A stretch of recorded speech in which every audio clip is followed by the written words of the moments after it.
অনেকক্ষণ অপেক্ষা করে লক্ষ্মীমণি হ্যাজাক হাতে কলতলায় গিয়ে দেখলেন বিমল কৃষ্ণ কলতলায় মুখ থুবড়ে পড়ে আছে।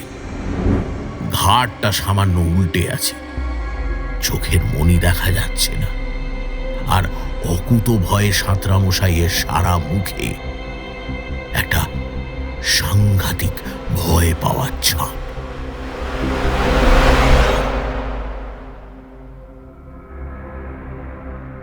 নমস্কার, আপনারা শুনছেন সাহিত্য সমাহার।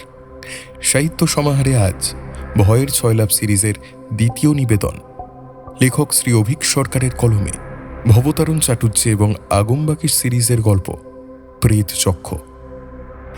লেখক অভীক সরকার বর্তমান সাহিত্য জগতের এক জনপ্রিয় ব্যক্তিত্ব। লেখকের জন্ম 1 জুন 1979 সালে। ইতিপূর্বেই সাহিত্য সমাহারে লেখকের ছোট বড় মোট 11টি গল্প সম্প্রচারিত হয়েছে। শ্রোতাদের সুবিধার্থে সমগ্র প্লেলিস্টের লিঙ্ক ডেসক্রিপশনে এবং পিন কমেন্টে দেওয়া থাকবে। আমাদের আজকের গল্প প্রেত যক্ষ প্রথম প্রকাশিত হয় নবপত্রিকা 1430 সংখ্যায়। গল্পটি আমরা নিয়েছি দ্বীপ প্রকাশন থেকে প্রকাশিত লেখকের প্রেত যক্ষ ও অন্যান্য এই বইটি থেকে। শুনতে থাকুন সাহিত্য সমাহারের আজকের নিবেদন, অভীক সরকারের কলমে প্রেত চক্ষ।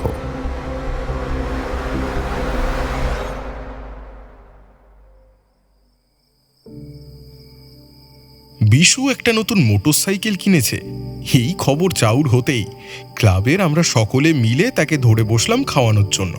এই বিশু, এই নতুন বাইক কিনেছিস, এবার কিন্তু জম্পেস খাওয়ানো চাই। শুধু চা বিস্কুটে কিন্তু ছাড় পাবি না। একদম ঠিক, আজকে না হলে আর কবে? আরে ক্লাবের মান সম্মানের প্রশ্ন এটা। আরে তোরা এত উঠে পড়ে লেগেছিস না। আচ্ছা আচ্ছা, ঠিক আছে ঠিক আছে, আজ সবাইকে খাওয়াবো, কিন্তু একদম বেশি বাড়াবাড়ি করবি না যেন। বিশু আজ দিল দরাজ। গদাধর ঘোষের দোকান থেকে 1 হাঁড়ি মিষ্টি এনে ফেললো, আর অনাদি রেস্তোরাঁ থেকে চিকেন কাটলেট। এমন সময় চাটুর্যে মশাইয়ের আগমন। তিনি ক্লাব ঘরে ঢুকেই দেখলেন ক্লাবে বেশ একটা উৎসবের পরিবেশ। এই যে চাটুর্যে মশাই, এদিকে আসুন, এদিকে এদিকে। আজ কিন্তু না খাইয়ে ছাড়া নেই। কাগজের প্লেটে করে মিষ্টি আর কাটলেট এনে দিল রঘু। বংশী একটা প্লাস্টিকের গ্লাসে কোকা কোলা ঢেলে এগিয়ে দিল। চাটুর্য মশাই খাইয়ে মানুষ, ভারী খুশি হলেন তিনি। বাহ বাহ, আজ তো দেখছি রাজকীয় আপ্যায়ন। কি ভায়া, কত পড়লো? কোন শোরুম থেকে কিনলে? শোরুম থেকে না চাটুর্যে মশাই, ব্যাংক থেকে কিনলাম। ব্যাংক থেকে? কিরকম? টানামাল বোঝেন? আচ্ছা, মনে করুন কেউ একটা লোন নিয়ে একটা বাইক কিনেছিল, ইএমআই দিতে পারেনি, ব্যাস ব্যাংকের রিকভারি এজেন্ট তুলে নিয়ে গেছে। তারপর নিয়ম অনুযায়ী বাইকটাকে নিলামে চড়ানো হয়েছে। আমিও ছিলাম তককে তককে, চান্স পাওয়া মাত্র তুলে নিয়েছি। বলতে গেলে বেশ সস্তাতেই পেয়ে গেলাম। এই দেখুন, একদম নতুন গাড়ি, 6 মাসও হয়নি। খুব বেশি হলে কত হবে, 2,5-3 হাজার কিলোমিটার চলেছে। চাটুর্যে মশাইয়ের মুখটা সামান্য গম্ভীর হয়ে গেল। কাজটা ভালো করনি বিশ্বনাথ। বিশু তো অবাক, আমরাও তাই। সে কি চাটুর্যে মশাই, অমন ঝকঝকে বাইক, দারুণ পারফরমেন্স, খারাপ বলছেন কেন? বাইক তো খারাপ বলিনি, বলেছি ওই অন্যের অনেক শখের জিনিস এইভাবে কেনা। এমন জিনিস ব্যবহার করতে নেই, এতে লোকের দীর্ঘশ্বাস লাগে। কিন্তু আমি তো তুলে আনিনি চাটুর্যে মশাই, তুলে এনেছে ব্যাংকের লোক। আমি ব্যাংকের থেকে বৈধভাবেই টাকা পয়সা দিয়ে কিনেছি, আমার নামে তো কাগজপত্র আছে। বৈধ অবৈধর কথা হচ্ছে না বিশু। একটা লোক অনেক শখ করে একটা গাড়ি কিনলো কি বাড়ি কিনলো, তারপর হয়তো ভাগ্যের পরিহাসে সেই শখের ভালোবাসার জিনিস তার হাতছাড়া হয়ে গেল। জেনে রাখবে, সে জিনিস কখনো কিনতে নেই।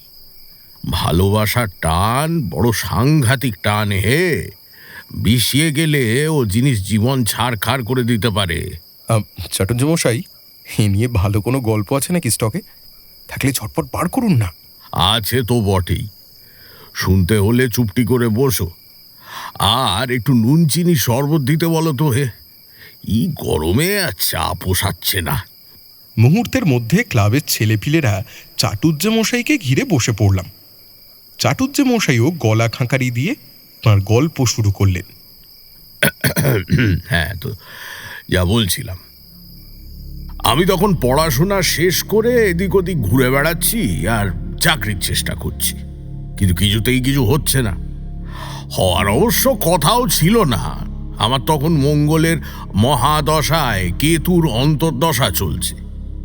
সব কাজেই বাধা বিপত্তি অশান্তি এসব লেগে থাকারই কথা। এমন সময় আমার বাবার খুড়োমশাইয়ের ছেলে শ্রী চণ্ডীচরণ মুখোপাধ্যায় আমাকে তাদের বাড়ি বর্ধমানে ডেকে পাঠালেন।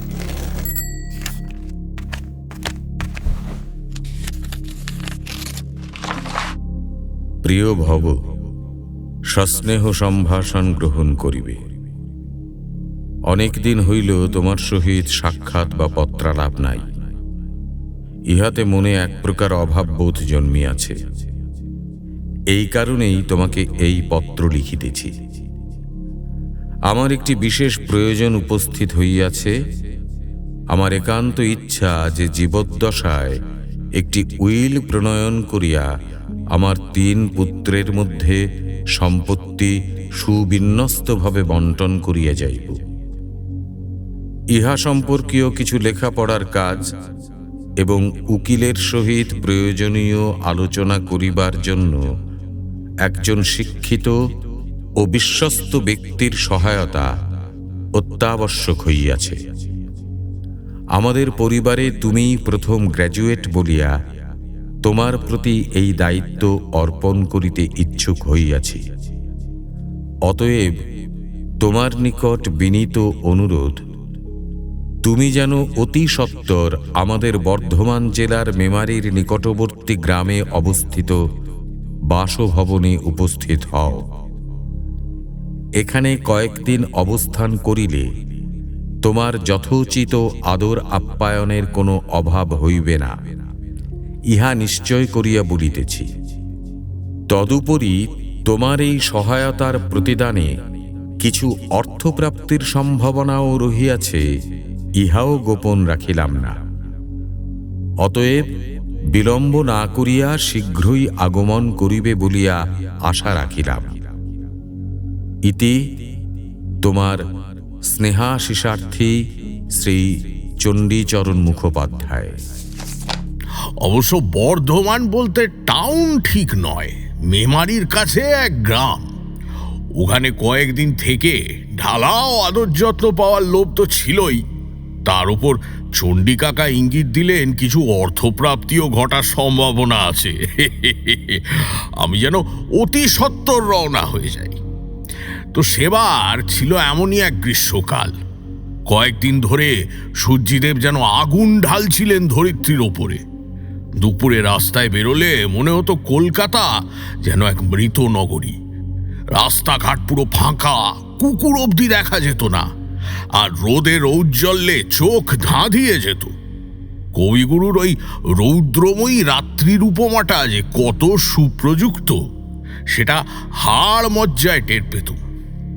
তখন এত এসি, এয়ার কুলার এসবের বিলাসিতা ঢোকেনি শহরে। সেদিক দিয়ে গরমে গ্রামে যাওয়াটা অনেক আরামের ছিল। গাছপালার প্রাচুর্যের কারণে গরমটাও কম লাগতো। আর বিকেল হলেই পুকুরে বা নদীতে অবগাহন, আহা, সে শান্তির স্নান তোমরা কল্পনাও করতে পারবে না। তা যাই হোক, একদিন বহু ট্রেন, বাস, রিক্সা পেরিয়ে চণ্ডী কাকার বাড়ি গিয়ে উপস্থিত হওয়া গেল। কাকিমা তো খুশি হলেনি, বৌদিদিরাও কলেজ পাস দেওর পেয়ে ভারী যত্ন আত্তি করতে লাগলেন। গ্রামের নাম ছিল দক্ষিণ গোপালপুর। মেমারি থেকে বরশুল হয়ে যেতে হতো। দামোদরের কোল ঘেঁষা গ্রাম। ছায়া সুনিবিড় শান্তির নীড় বলতে যা বোঝায় একদম তাই। শান্ত নিস্তরঙ্গ জীবন, সবাই সবার খোঁজ রাখে, বিপদে আপদে ঝাঁপিয়ে পড়ে। আবার গ্রাম্য কুটকচাল, চণ্ডী মণ্ডপের পরনিন্দা পরচর্চা এসবও কম নয়। সব মিলিয়ে দিন তিনেক কোথায় কেটে গেল বুঝতেই পারলাম না।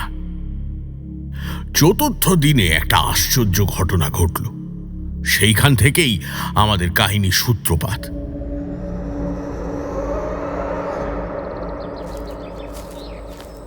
বিকেলবেলা দামোদরে খুব খানিকটা হুটোপাটি সেরে ফিরছি। বিকেল হব হব করছে, আলোটা ধীরে ধীরে নরম হয়ে আসছে। এমন সময় রাস্তায় একটা বিপত্তি ঘটল। দামোদরের ধার ঘেঁষে একটা মোটর গাড়ি যাচ্ছিল, ঝকঝকে সাদা অ্যাম্বাসেডার, খুব সম্ভবত সরকারি গাড়ি। এদিকে কোনো কাজে হয়তো এসেছিল। তো মাটির রাস্তার উপর একটা হাম্প, মানে মাটি দিয়ে আর কি, বোঝা যাচ্ছে গ্রামের লোকজনই বানিয়েছে। একটু দূরে একটা বছর 13-14 ছেলে রাস্তা পার হচ্ছিল। ছেলেটার মাথা ন্যাড়া, গা খালি, পরনে সাদা কোরা ধুতি, কোমরে কুশের আসন। ছেলেটা ধীরে সুস্থে রাস্তা পার হচ্ছিল। গাড়িটাও ধীরে সুস্থে হাম্পের ওপরে উঠল, আর নামার পরেই হঠাৎ করে স্পিড বাড়িয়ে তেড়ে গেল ছেলেটার দিকে। ছেলেটা প্রথমে হকচকিয়ে গেছিল, তারপর ঝাঁপ দিল রাস্তার সাইডে। গাড়িটাও অন্য সাইডে গিয়ে বিকট আওয়াজ করে থেমে গেল। আমি দৌড়ে গিয়ে ছেলেটাকে তুলে ধরলাম। আরে তুমি ঠিক আছো তো? কিছু হয়েছে? কোথাও লেগেছে? কনুইয়ের কাছে সরে যাওয়া ছাড়া আর কোনো আঘাত নেই। তবে ছেলেটা ভয় পেয়েছে খুব, হাত পা থরথর করে কাঁপছে, চোখে একটা ভয় তাড়িত ভ্যাবলা মার্কা দৃষ্টি, যেন এই মাত্র কি ঘটে গেল সেটা বুঝতেই পারছে না। এদিকে ড্রাইভারও নেমে এসেছে গাড়ি থেকে। দেখি সে কোমরে হাত দিয়ে ভুরু কুচকে গাড়িটার দিকে তাকিয়ে। লোকজনও এসে পড়েছে হই হই করে। একটা মহা হট্টগোলের সৃষ্টি হলো। কয়েকজন ড্রাইভারকে ঘিরে ধরে জবাবদিহি চাইতে লাগলো। কয়েকজন দৌড়লো বাচ্চাটার বাড়িতে খবর দিতে। আমি বাচ্চাটাকে ছেড়ে গাড়ির কাছে গিয়ে দেখি লোকজন তো ড্রাইভারকে এই মারে কি সেই মারে। আরে আরে 11 বছরে গাড়ি চালাচ্ছি, গাড়ির গায়ে কেউ একটা স্ক্র্যাচ দেখাতে পারবে? এই মোস্তফা মিয়া ড্রাইভারির হাত অত পলকা লয় গো। হ্যাঁ, তা পলকা নয় তো বাচ্চাটারে চাপা দিতে গেছিল কেন? ড্রাইভারের চোখে মুখে একটা অসহায় বিপদগ্রস্ত মানুষের ভঙ্গি। সেইটাই তো আমিও বুঝতে পারছি না, কি থেকে যে কি হয়ে গেল। আবার একটা মার শব্দ উঠতে যাচ্ছিল। আমি হাত তুলে থামিয়ে দিয়ে, আরে থামুন থামুন, আপনারা থামুন, আগে শুনুন কি হয়েছিল। মোস্তফা জিভ দিয়ে একবার শুকনো ঠোঁটটা চেটে নিল। ঠিক ওই বাম পাটটা পার হয়েছি, অমনি মনে হলো স্টিয়ারিং আর আমার বসে নাই। গাড়িটা যেন খ্যাপা ষাঁড়ের মতো নিজে নিজে আগিয়ে গেল ছেলেটারে চাপা দিবে বলে। জোরে ব্রেক চিপলুম, কিন্তু কাজ হলো না। আবার হঠাৎ করে মনে হলো কে যেন স্টিয়ারিং ডান দিকে ঘুরিয়ে দিলে। হ্যাঁ, কি যে হয়ে গেল কিছু বুঝলুম নি বাবু। 11 বছরে গাড়ি চালাচ্ছি, কই এমন তো কোনোদিন হয়নি। হ্যাঁ, লোকজন এর ওর মুখ চাওয়াচাওয়ি করতে লাগলো। কয়েকজনের চোখে স্পষ্টই অবিশ্বাস। স্বাভাবিক, আমারও গল্পটা খুব একটা বিশ্বাস হচ্ছিল না। তবে ঘোরটা আবার পাকিয়ে ওঠার আগেই ভিড়ের পেছন দিক থেকে একটা গলা শোনা গেল। উনি যা বলছেন ঠিক বলছেন, ওদের ছেড়ে দাও, ওদের কোনো দোষ নেই। ভিড় একটু সরে গিয়ে আসার পথ করে দিল। একজন অত্যন্ত শান্তশিষ্ট দেখতে ভদ্রলোক এসে দাঁড়ালেন। হাইট 5 ফুটের একটু বেশি, ন্যাড়া মাথা, পরনে ধুতি আর গায়ে একটা উড়নি। ইনি এই গ্রামের ঠাকুর মশাই, বনবিহারী চক্রবর্তী।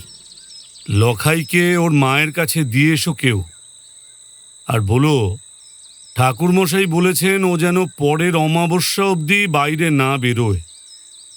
আমি একটু পরে ওর বাড়ি যাচ্ছি। বোঝা গেল ঠাকুর মশাইয়ের কথা এ গাঁয়ের লোক খুবই মান্য করে। একটু একটু করে ভিড় ফাঁকা হয়ে গেল। মোস্তফা ড্রাইভার ঠাকুর মশাইকে ধন্যবাদ দিয়ে গাড়িতে উঠে যে স্পিডে চম্পট দিল সেটা দেখার মতো। আমি উঠতে যাচ্ছি এমন সময়, একটু দাঁড়িয়ে যাও, এখন উঠো না। কেন? বাতাস ভালো না, হাওয়াটা কেটে যাক, তারপর উঠো। তখন সন্ধে নেমে আসছে, পাখিরা ফিরে আসছে বাসায়। তাদের কলকাকলির মধ্যে ওই আধো অন্ধকারে দামোদরের বাতাসে কথাটা যেন মূর্তিমান অমঙ্গল চিহ্ন হয়ে ভেসে এলো। বাতাস ভালো না? এসব কি বলছেন আপনি? কিছুই তো বুঝতে পারছি না। কিছু যে একটা আছেই সে তো আর না বোঝার কথা নয়। এক কাজ করো, এসো আমার সঙ্গে, তাহলেই সব বুঝতে পারবে। অবশ্য আমি সঙ্গে থাকলে বিপদের ভয় নেই। আধ ঘন্টা কেন, আমার হাতে তখন আরো সময়। আমি ঠাকুরমশাইয়ের সঙ্গ নিলাম। লখাইদের বাড়ি গ্রামের একদম এক প্রান্তে। একতলা বাড়ি, ন্যাড়া ছাদ, চার কোণে বিমের মাথা থেকে পেরিয়ে আছে ভুতুড়ে কনস্ট্রাকশন রড। ইটের গায়ে কোনো মতে বালি সিমেন্টের একটা প্রলেপ দেওয়া। চৌহদ্দির বাইরে ছিটে বাঁশের বেড়া। তখন দেশ গায়ে অত ইলেকট্রিসিটি আসেনি। দূর থেকে দেখলাম হ্যারিকেন আর হ্যাজাক জ্বলছে কয়েকটা। আমি আর ঠাকুরমশাই বাঁশ কেটে বানানো নিচু গেট খুলে দাওয়ায় এসে দাঁড়ালাম। একটা অদ্ভুত জিনিস লক্ষ্য করলাম। বাড়িটা ঘিরে একটা বিষণ্ণ ভাব জমাট বেঁধে আছে। একটা অদ্ভুত জলো ব্যবসা গন্ধ, একটা মন খারাপ করা অনুভূতি। ঠাকুরমশাই, বাড়িটার ভিতরটা যেন ঠিক লাগছে না। ঠাকুরমশাই মৃদু হাসলেন, কিছু বললেন না। দাওয়ার অন্ধকার থেকে একজন সদ্য বিধবা মহিলা এসে দাঁড়ালেন। পেছনে পেছনে লখাই আর আরো দুটি বাচ্চা মেয়ে। চোখে ক্লান্তি, মুখে আতঙ্কের ছাপ। বৌমা, লখাই আজ বড় বিপদের হাত থেকে বেঁচে গেছে। ছেলে মেয়েদের বলো কদিন যেন বাইরে বেশি না যায়। আমরা তো কারোর কোনোদিন কোনো ক্ষতি করিনি, কোনো দোষও করিনি। আমাদের সঙ্গেই কেন এরকম হচ্ছে ঠাকুরমশাই? আমি বিব্রতভাবে দাঁড়িয়ে রইলাম। চারপাশের বাতাসটা যেন আরো ভারী হয়ে উঠল। কি হচ্ছে এখানে? কেন এত আতঙ্ক? কিছুই তো বুঝতে পারছি না। ঠাকুরমশাই আমাকে নিয়ে দাওয়ায় বসে পড়লেন। 2 কাপ চা খাওয়াবে মা? লক্ষ্মীমণি নিঃশব্দে ভেতরে চলে গেলেন। তারপর খানিক বাদে 2 পেয়ালা চা নিয়ে হাজির হলেন। চা খেতে খেতে পুরো ব্যাপারটা খোলসা করলেন ঠাকুরমশাই। এই বাড়ি বানিয়েছিলেন সদ্য প্রয়াত বিমল কৃষ্ণ সাঁতরা। বাড়িটা বানিয়েছিলেন সদ্য প্রয়াত বিমল কৃষ্ণ সাঁতরা। সাঁতরা মশাইয়ের আদি নিবাস ছিল বাঁকুড়ার গঙ্গাজল ঘাটির তালড্যাংরা গ্রামে। বাপ পিতামহ চাষের জমি ছিল বেশ কিছু। ভাগ চাষ করেও যা পাওয়া যেত পরিবারের দিব্যি চলে যেত। তো বিমল কৃষ্ণ লেখাপড়া শেখেননি বেশি। কোনো রকমে ম্যাট্রিক পাশ করে বাবাকে গিয়ে বললেন তিনি আর পড়বেন না। বাবাও চাপাচাপি করলেন না। সংসারের জোয়ালে একটা নবীন বলিবদ্ধ জুতে গেল। কালক্রমে বিমল কৃষ্ণের বিয়ের বয়স হলো। অনেক খোঁজপত্তর করে বর্ধমানের এই গ্রামেরই রতন হাজরার মেয়ে লক্ষ্মীমণির সঙ্গে বিয়ে ঠিক হলো। বিয়ে হয়েও গেল ধুমধামের সঙ্গে। কালক্রমে বয়সের ধর্ম মেনে 3টি সন্তান হলো তাদের। বড়টি ছেলে, তারপর 2টি ছোট ছোট মেয়ে। এদিকে বিমল কৃষ্ণের বাড়িতে ক্রমেই স্থান অকুলান হয়ে পড়ছিল। হাজার হোক 51বর্তী পরিবার, সংসার বড় হতে থাকলে জায়গা তো কম পড়েই। এদিকে বিয়ের পরপরই লক্ষ্মীমণির মা 3 দিনের সান্নিপাতিকে মারা গেছিলেন। সেই শোকে হাজরা মশাই শয্যা নিলেন। তাঁর একটি ছেলে ছিল, কিন্তু ছেলে বউয়ের সঙ্গে তার মোটে সদ্ভাব ছিল না। তিনি ভারী মেয়ে নেওটা ছিলেন। তিনি মেয়ে জামাইকে এখানে এসে থাকতে বললেন। কিন্তু থাকতে বললেই তো আর থাকা যায় না। লক্ষ্মীমণির ভাই আর তার বউ এই নিয়ে অশান্তি চূড়ান্ত করে ছাড়ল। তাদের আশঙ্কা ছিল হাজরা মশাই তার পুরো সম্পত্তি মেয়ে জামাইকে লিখে দেবেন। তাদের আশঙ্কা অমূলক ছিল না, তবে রতন হাজরা অতটা করলেন না। একটা চালু মুদির দোকান আর অনেক দিন আগে কেনা এক টুকরো জমি ছেড়ে দিলেন মেয়ে জামাইকে। শুধু তাই নয়, অসুস্থ শরীরে নিজে দাঁড়িয়ে থেকে একতলা বাড়ি তুলে দিলেন। আর সেই পরিশ্রমেই কিনা জানি না, গৃহপ্রবেশের অল্প দিনের মধ্যেই হাজরা মশাই চিরতরে চোখ বুঝলেন। বিমল কৃষ্ণ সন্তান আর পরিবার নিয়ে নতুন বাড়িতে উঠে এলেন। বেশি নয়, মাস 5 আগের কথা। আর তারপর থেকেই শুরু হয়ে গেল গন্ডগোল। বাস শুরু করার কয়েকদিনের মধ্যেই লক্ষ্মীমণির বেশ কিছু অদ্ভুত অভিজ্ঞতা হতে লাগলো। একদিন উনুনে হাঁড়ি চড়িয়ে দেখলেন চাল আর সেদ্ধ হচ্ছে না। সারাদিন উনুনে চড়িয়েও লক্ষ্মীমণি ভাত রান্না করতে পারলেন না। আর একদিন সদ্য উনুন থেকে রান্না নামিয়ে একটু বাইরে গেছেন কি একটা আনতে, এসে দেখেন রান্না পচে বিশ্রী গন্ধ ছাড়ছে, অথচ একটু আগেই রান্না হওয়া তরকারি গরম ধোঁয়া উঠছিল। সেদিন সমস্ত রান্না ফেলে দিতে হলো। এরপর শুরু হলো সন্ধে হওয়ার সঙ্গে সঙ্গে ঘরে আবহাওয়ার পরিবর্তন। বাইরে জমাটি শীত, অথচ ঘরের ভেতর গুমোট গরম। ঘরের জানলা দরজা হাট করে খুলেও তার হাত থেকে রেহাই নেই। সমস্ত ঘরে একটা দম বন্ধ পরিস্থিতি। সাঁতরাদের ইষ্টদেব ছিলেন বালগোপাল, দেশভাগের সময় নিয়ে আসা। জন্মাষ্টমীর দিন লক্ষ্মীমণি ঠাকুরকে ভোগ দিয়ে দেখলেন গোপালের ভোগের খাবার নষ্ট হয়ে গেছে, অথচ অতি যত্নে রান্না করা ভোগ। ভয়ে দুর্ভাবনায় লক্ষ্মীমণি কেঁদে ফেললেন। আর একদিন লক্ষ্মীর পাঁচালি পড়তে যাবেন, দেখলেন প্রদীপ জ্বালাতে পারছেন না। কোথাও যে কোনো হাওয়া বইছে তেমনও নয়। একটা আস্ত দেশলাই বাক্স শেষ হয়ে গেল, অথচ একটা প্রদীপ জ্বালানো গেল না। তবে আসল ভয়ের কাণ্ড তখনও শুরু হয়নি। লক্ষ্মীমণির মেয়ে দুটির নাম ললিতা আর বিনতা, লালি আর বিনু। একদিন তিন ভাই বোন দাওয়াতে বসে বসে সুর করে নামতা পড়ছে, এমন সময় লখাই বলল যে সে বাথরুমে যাবে। তোমরা বোধহয় দেখোনি, গ্রামের দিকে বাথরুম উঠোন পেরিয়ে অন্য প্রান্তে বানানো হয়। লখাই বাথরুমে গেল, অনেকক্ষণ কেটে গেল, কিন্তু লখাইয়ের আর কোনো সাড়া শব্দ নেই। দুই বোন একটু ভীতু গোছের, তারা মাকে ডেকে আনলো। লক্ষ্মীমণি কুপি নিয়ে বাথরুমের কাছে গিয়ে ডাকলেন, লকাই, লকাই। কোনো সাড়া নেই। লক্ষ্মীমণি দরজায় টোকা দিলেন, কোনো সাড়া শব্দ নেই।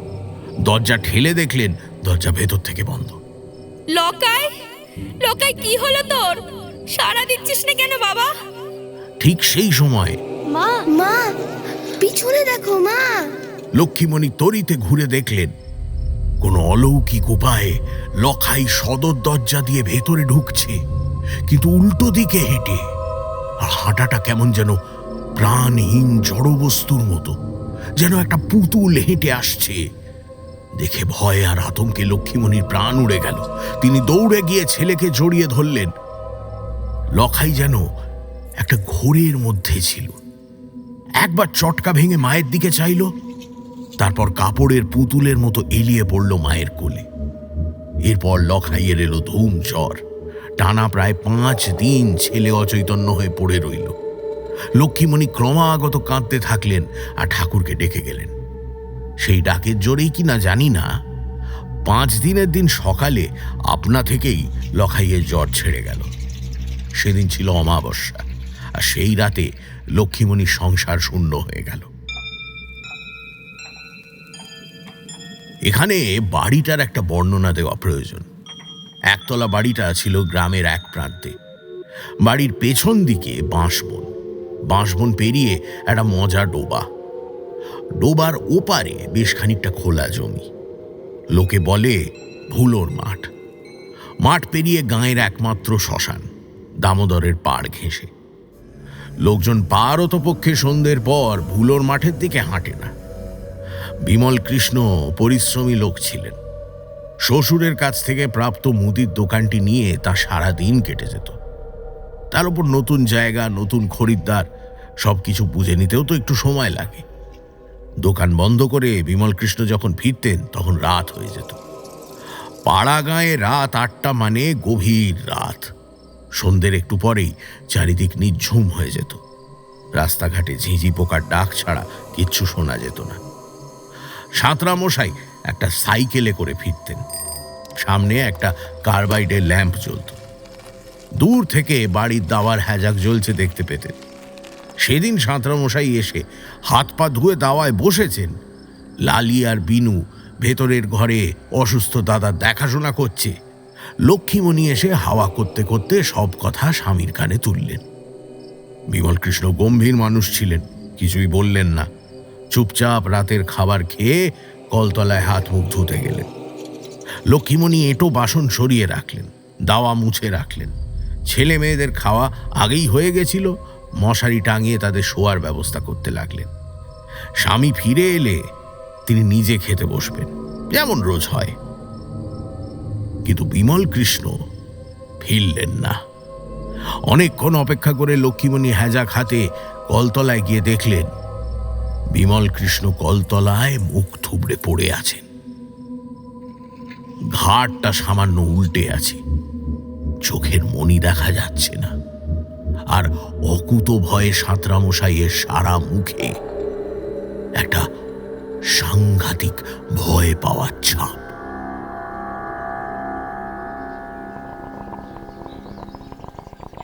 পরদিন সকালে খুড়োমশাইয়ের সঙ্গে সম্পত্তি সংক্রান্ত কিছু কাজ করছি, কথায় কথায় আগের দিনের ঘটনাটা উঠল। তো খুড়োমশাই ওই প্রায় অ্যাক্সিডেন্টের কথাটা জানতেন, কিন্তু তারপর যে ঠাকুরমশাইয়ের সঙ্গে সাঁতরামশাইয়ের ভদ্রাসনে গিয়েছিলাম সেটা জানতেন না। কথাটা শুনে খুড়ো একটু গম্ভীর হয়ে গেলেন। কাজটা ভালো করনি ভবতারুণ। কেন খুড়োমশাই? যে বাড়িতে অপঘাতে মৃত্যু হয় সেখানে অসময়ে হুট করে যেতে নেই। তাছাড়া কি? বাড়িটা নিয়ে অনেক কথা কানে এসেছে ভব। অনেক অশরীরী ঘটনা ঘটেছে বলে শুনেছি। তোমরা শহরের ছেলেপিলে এসব মানো না জানি, কিন্তু আমরা বুড়ো লোকজন এসব লক্ষণ অলক্ষণ খুব মানি। ও বাড়িতে কারো একটা অভিশাপ আছে হে। লক্ষ্মী আমাদের গাঁয়ের মেয়ে, ছোটবেলা থেকে দেখেছি, অতি চমৎকার মেয়ে। তার কপালে যে এত বড় একটা দুর্ভোগ নেমে আসবে সে ভাবতেই পারিনি। অভিশাপ? ওই বাড়িতে কার অভিশাপ খুড়োমশাই? চণ্ডী খুড়ো হুঁকোটা নামিয়ে কিছুক্ষণ চুপ করে বসে রইলেন। চারপাশে যেন হঠাৎ একটা অদ্ভুত নিস্তব্ধতা নেমে এলো। কোথাও কিছু নেই, তবুও একটা হাওয়া আমাদের চারপাশে পাক খেয়ে গেল। খুড়োমশাই একটু শিউরে উঠলেন। আমিও ঠিক জানি না, তবে ছোটবেলায় শুনেছি জমিটা ভালো না, কিছু একটা দুর্লক্ষণ আছে। তবে সেটা কি বলা মুশকিল। বাপ দাদারা ভেঙে কিছু বলেননি। যদি কথাটা মেনেও নি, তাহলেও বলতে হয় এই কথাটা তো লক্ষ্মীমণির বাবা রতন হাজরাও জানতেন নিশ্চয়ই।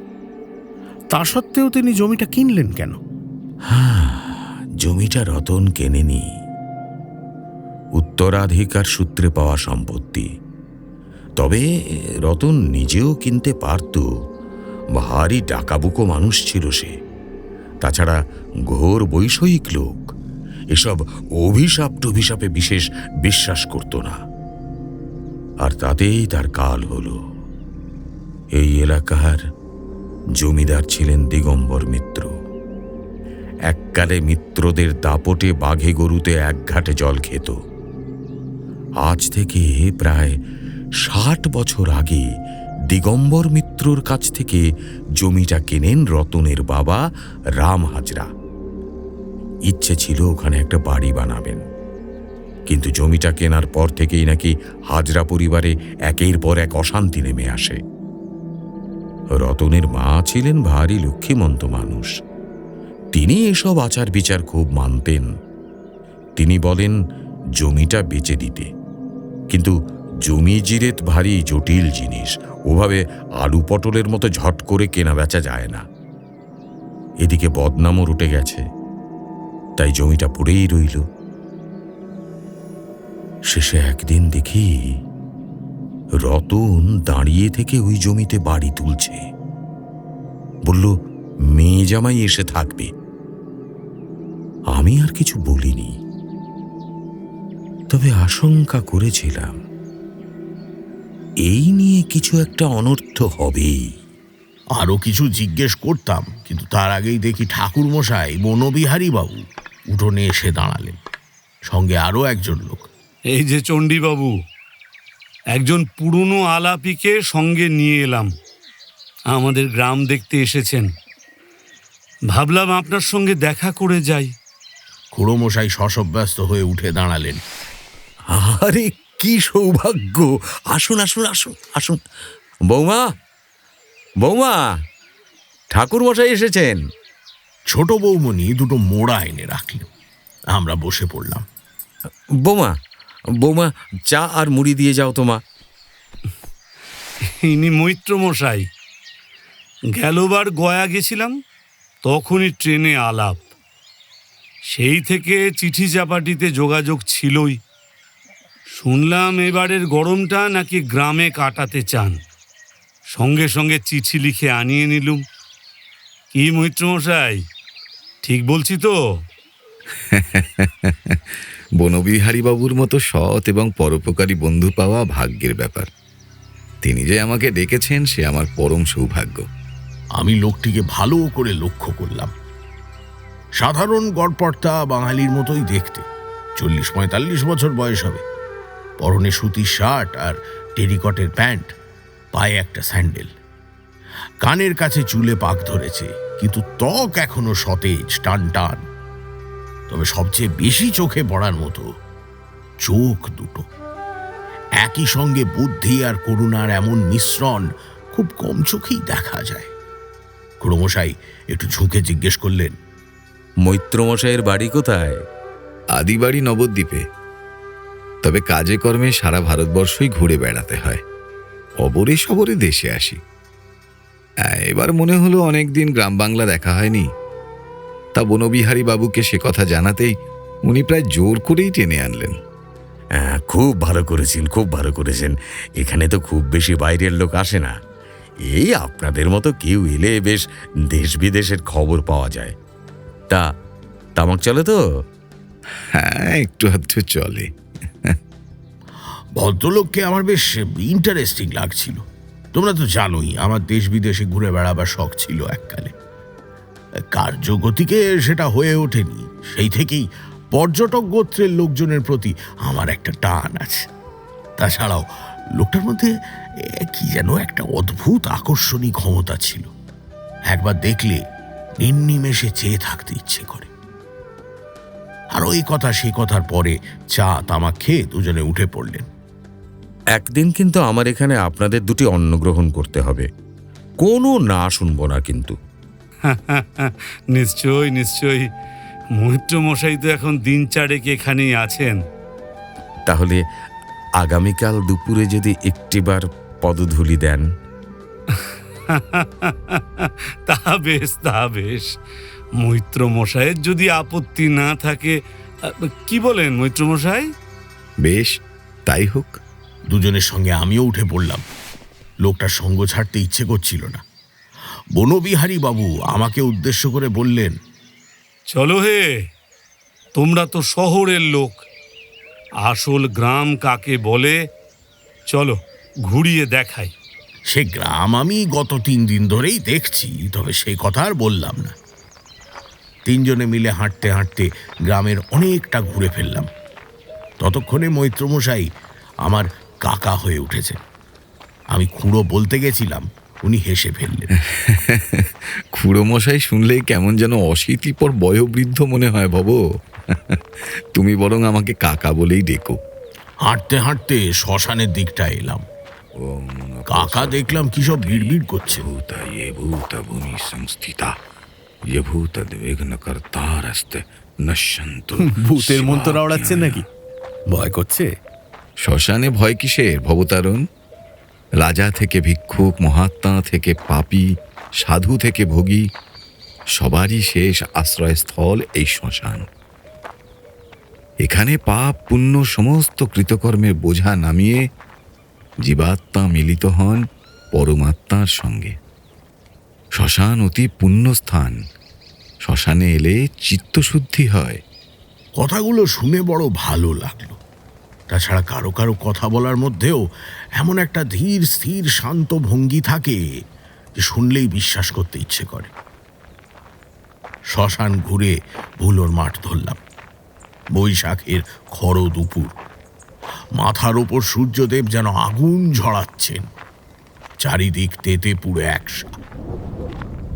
এমন সময় একটা জিনিস দেখে থমকে গেলাম। আমাদের একটু আগেই এক মুঠো ধুলো যেন হঠাৎ করেই হাওয়াতে পাক খেয়ে নেচে উঠল বাতাসে। তার সঙ্গে আর একটা হাওয়ার স্রোত এসে মিলল কোথার থেকে। কিছু শুকনো পাতা আর কাঠকুটো জড়িয়ে গেল তাদের সঙ্গে। তারপর সেই ধুলো আর হাওয়ার স্রোত একে অন্যকে জড়িয়ে পাক খেতে খেতে এদিক ওদিক মাথা দুলিয়ে দুলিয়ে নাচতে লাগলো। মনে হলো যেন দুটো বিশাল অজগর সাপে শঙ্খ লেগেছে। এ কেমন হাওয়া? এমন তো কখনো দেখিনি। চুপ করে দেখো, সব কিছুতেই একটা সংকেত থাকে। আমরা তিনজনে স্তব্ধ হয়ে সেই ভয়ঙ্কর সুন্দর দৃশ্য দেখতে লাগলাম। আশ্চর্যের বিষয় হচ্ছে যে সারা মাঠে আর কোথাও হাওয়া নেই, শুধু আমাদের চোখের সামনে যেন ঘূর্ণিঝড়ের একটা আশ্চর্য নাটক অভিনীত হচ্ছে। কিছুক্ষণ পরে ঘূর্ণিঝড়টা দ্রুত ধেয়ে গেল মাঠের ওপারে একটা বাঁশ বাগানের দিকে। বাঁশ বাগানের সামনে একটা পচা ডোবা। দেখলাম শুকনো বাঁশ পাতা আর এক গাদা কাঠকুটো নিয়ে আরো বড় হয়ে উঠছে সেই ধুলোর ঝড়। তারপর বাঁশ বাগানের মাথার একটু ওপরে উঠেই ভেঙে গেল সে।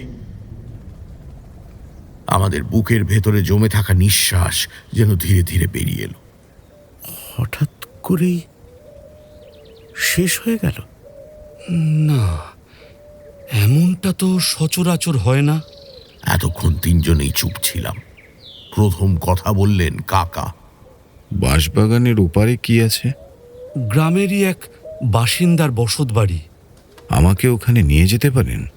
কেন? এক মুহূর্তের জন্য কাকা যেন অন্য কোথাও তাকিয়ে রইলেন, চোখে অদ্ভুত এক টান। আমাকে কেউ ডাকছে।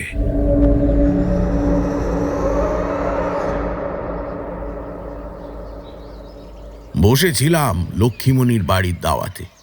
কাল যে ঘটনা ঠাকুরমশাই আমাকে বিশদে বলেছেন সেটাই এবার কাকাকে বলা হলো। সকালে চণ্ডী খুড়ো আমাকে যেটা বললেন সেটাও জানালাম। লক্ষ্মীমণি একটু কেঁদেও নিয়েছেন এর মাঝখানে। পরিস্থিতি গম্ভীর হয়ে আছে। সবটাই খুলে বললাম মৈত্রমশাই। এখন আপনারই ভরসা। এই জমিতে এমন কিছু একটা রয়ে গেছে যেটা ভালো নয় মা। তোমাদের কপালে অনেক দুর্ভোগ আছে দেখতে পাচ্ছি। সেটা কি মৈত্রমশাই? ঠিক বুঝতে পারছি না, তবে কোনো সাধারণ বাস্তুদোষ নয়, খুব জটিল কোনো ভূমিবন্ধন। এর কারণ বা উৎস খুঁজে না পেলে একে প্রতিহত করা মুশকিল। আর যদি প্রতিহত করা না যায়? তাহলে আরো রক্ত ঝরবে। যে নেমে এসেছে তার রক্তের পিপাসা এখনো মেটেনি চক্রবর্তী মশাই।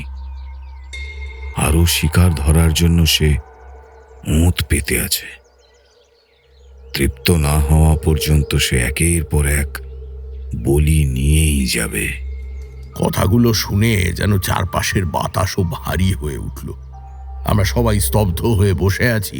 এমন সময় লক্ষ্মীমণির 8 বছর বয়সী মেয়ে বিনু এক গ্লাস জল আর একটা বাতাসা এনে মৈত্রমশাইয়ের হাতে দিয়ে পাকা গিন্নির মতো বলল, আহারে, রোদে তেতে পুড়ে মুখটা একবারে শুকিয়ে গেছে। এই বাতাসা দিয়ে জলটা খেয়ে নাও দেখি। একটু বাতাস করব। আমরা সবাই হেসে উঠলাম। মৈত্রমশাই কিন্তু হাসলেন না। বাতাসাটা হাতে করে অদ্ভুত চোখে কিছুক্ষণ বিনুর দিকে চেয়ে রইলেন। তিনি বাতাসাটা গুঁড়ো গুঁড়ো করে গ্লাসের জলে মিশিয়ে খানিকটা খেয়ে বাকি জলটা দিয়ে বিড়বিড় করতে করতে বাড়ির চারিদিকে ছিটিয়ে দিলেন। দক্ষিণা কালিকা ক্রিং ক্রিং ক্রিং রিং রিং। আমরা অবাক হয়ে তাকিয়ে রইলাম। এটা কি করলেন মৈত্রমশাই? মেয়েরা মায়ের জাত চক্রবর্তী মশাই। মা যখন স্নেহ ভরে সন্তানের মুখে অন্ন তুলে দেন, তখন তার থেকে মহত্তর মঙ্গল উপাচার আর কিছুই হতে পারে না। শুনুন ঠাকুর মশাই, আমি আজ কিছু স্থান বন্ধন করে দিয়ে গেলাম, তবে এ ক্ষণস্থায়ী। আপনি যে করে হোক কালকের মধ্যে এই জমির ইতিহাস জানার ব্যবস্থা করুন। রোগ না জানলে প্রতিকারের ব্যবস্থা করতে পারবো না। পরশু রাতে আমার ট্রেন, তার আগেই আমি এর একটা ব্যবস্থা করে দিয়ে যেতে চাই। কথাগুলো যেন এক অদৃশ্য সময় সীমা বেঁধে দিল আমাদের সামনে। তিনজনে উঠে পড়লাম। অনেক কাজ বাকি। বাড়ি থেকে বেরিয়ে আসার সময়ও একটা চাপা অস্বস্তি পিছু ছাড়ছিল না।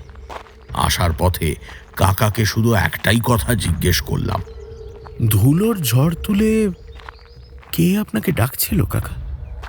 কাকা মৃদু হাসলেন, কিছু বললেন না।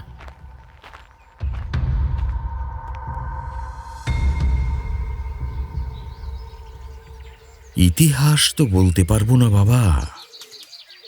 জমিটা রতন হাজরার বাপ কিনেছিল জমিদার দিগম্বর মিত্রর কাছ থেকে, এইটুকু জানি।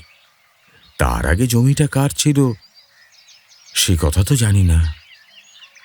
তবে ওই মিত্তির বংশের উত্তরাধিকারীরা এখনো আছেন। তাদের দলিল দস্তাবেজ ঘেঁটে দেখলে কিছু জানা গেলেও যেতে পারে।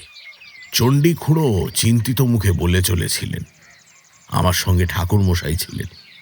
কাকা ঠাকুরমশাইয়ের বাড়িতে নিজের ঘরে ঢুকে সেই যে দৌড় দিয়েছেন, আর খোলার নাম নেই। তাকে নাকি কিছু প্রস্তুতি নিতে হবে। তবে আমাকে আর ঠাকুরমশাইকে পই পই করে বলে দিয়েছেন, যে করে হোক আজ বা কালকের মধ্যে ওই বাস্তুর ইতিহাস যেন খুঁজে বার করি, নইলে লক্ষ্মীমণি আর তার 3টি সন্তান কেউ বাঁচবে না। ওই বাস্তু ছেড়ে গেলেও না, বরং যেখানে যাবে সেখানেই এই অভিশাপ নিজের থাবা বসাবে। সে রামও নেই, সে অযোধ্যাও নেই, সে দিগম্বর মিত্তিরও নেই, জমিদার বাড়ির সেই দাপট তাও নেই। দিগম্বর মিত্তিরের নাতি সুবল এখন স্কুল টিচার। সে আর তার পরিবার পুরো জমিদার বাড়ির একটা অংশে বাস করে।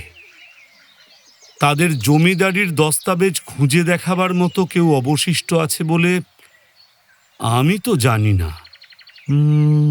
দিগম্বর মিত্রর নায়েব ছিলেন হাজারি সরকার, এই গ্রামেই থাকেন। তাকে বললে তিনি হয়তো ঠিক দলিল খুঁজে দিতে পারবেন। তবে সরকার মশাইয়ের অনেক বয়স হয়েছে, পারবেন কিনা জানা নেই। একবার গিয়ে কথা বলতে দোষ কি? তা অবশ্য নেই। চলো চলো, আমিও যাই, নইলে তোমাদের চিনতে নাও পারেন। সরকার মশাইয়ের ভদ্রাসন বর্ষুল যাওয়ার পথে পড়ে। ছাতওয়ালা দোতলা বাড়ি, সামনে ছোট বাগান। লাল সিমেন্টে শান বাঁধানো দাওয়ায় বসে সরকার মশাই মুড়ি খাচ্ছিলেন। বয়স প্রায় 80 ছুঁই ছুঁই হলে কি হবে, মেরুদণ্ড এক্কেবারে টান টান, উজ্জ্বল গৌরবর্ণ দেহ, খাড়া নাক আর খরধূর্ত চোখ দেখে প্রাক্তন নায়েব মশাইকে চিনে নিতে অসুবিধা হয় না। চণ্ডী খুঁড়ো নিজের পরিচয় দিলেন। নমস্কার সরকার মশাই, আমি চণ্ডী। কোন চণ্ডী? নিতাই মুখুজ্জের ছেলে, রামেশ্বর মুখুজ্জের নাতি? বাপ রে, বুড়ো স্মৃতিশক্তি দেখে চমকে গেলাম। তবে এত স্মৃতিশক্তিতেও খুব একটা লাভ হলো না। বুড়ো জমিটার কথা মনে করতে পারলেন বটে, সে নিয়ে কিছু একটা অশান্তি হয়েছিল সেটাও মনে করতে পারলেন, কিন্তু কি যে হয়েছিল সেটা আর বলতে পারলেন না। যদি দলিল দস্তাবেজ একটু দেখা যেত। সে কি আর আছে হে? অনেক দলিল তো শের দরেই বিক্রি করে দেওয়া হয়েছে, আর বাকি যা ছিল সব উইয়ে খেয়ে শেষ করেছে। না হে বাবু, ও পথে হেঁটে লাভ কিছু হবে না। কথাটা শুনে যেন বুকটা একটু ডুবেই গেল। হতাশ হয়ে উঠে আসছি, এমন সময় একটা কথা মাথায় এলো। দাদামশাই, আপনাদের সময়কালের আর কেউ আছেন যিনি এখনো বেঁচে আছেন? তাকে জিজ্ঞেস করলে হয় না?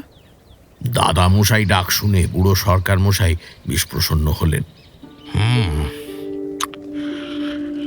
মিত্তির মশাইয়ের খাস লেঠেল ছিল গিয়া আব্দুল। জমিদার বাড়ির কাজ করত, আর মিত্তির মশাই কোথাও গেলে পরে পাহারা দিয়ে নিয়ে যেত। সে আমার থেকেও কয়েক বছরের বড়। তা শুনেছি এখনো বেঁচে বলতে আছে। তাকে একবার জিজ্ঞেস করতে পারো।